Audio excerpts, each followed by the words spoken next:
অবশেষে আওয়ামী লীগের জন্য হলো বড় সুসংবাদ। আওয়ামী লীগ নিষিদ্ধ হবে না, বরং রাজনীতি করতে পারবে, এমনটাই জানিয়ে দিলেন বিএনপির মহাসচিব মির্জা ফখরুল ইসলাম আলমগীর। ঠাকুরগাঁওয়ের এক মত বিনিময় সভায় মির্জা ফখরুল স্পষ্ট করে বলেছেন, আমরা প্রতিহিংসা ও প্রতিশোধের রাজনীতি করতে চাই না। আওয়ামী লীগ যেভাবে নির্বিচারে মামলা করেছে, আমরা সে পথে হাঁটতে চাই না। তিনি আরো বড় ঘোষণা দেন, আওয়ামী লীগের বিরুদ্ধে যত মামলা আছে সবগুলো আমরা তুলে নিব। বিএনপি কোনো প্রতিশোধ নয়, ভালোবাসা, শান্তি ও থাকতে দিয়ে দেশ গড়তে চায়।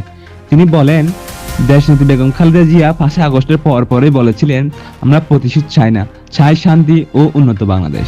এর মানে কি? এর মানে হলো আওয়ামী লীগ যখন চায় তখনই গণতান্ত্রিকভাবে রাজনীতি করতে পারবে। বিএনপি হিংসা রাজনীতিকে প্রশ্রয় দেয় না। তারা চায় সব মত এক জায়গায় আসুক, আর সে জায়গাটা হলো পার্লামেন্ট। ফখরুলের বক্তব্যে অনেকে দেখছেন আওয়ামী লীগের জন্য বড় স্বস্তি হিসেবে। আপনার কি মনে হয়, বিএনপি এই উদার রাজনীতি কি দেশে সত্যি শান্তি ফিরিয়ে আনবে? কমেন্টে জানান। ভিডিওটি ভালো লাগলে লাইক, শেয়ার ও সাবস্ক্রাইব করুন। ধন্যবাদ।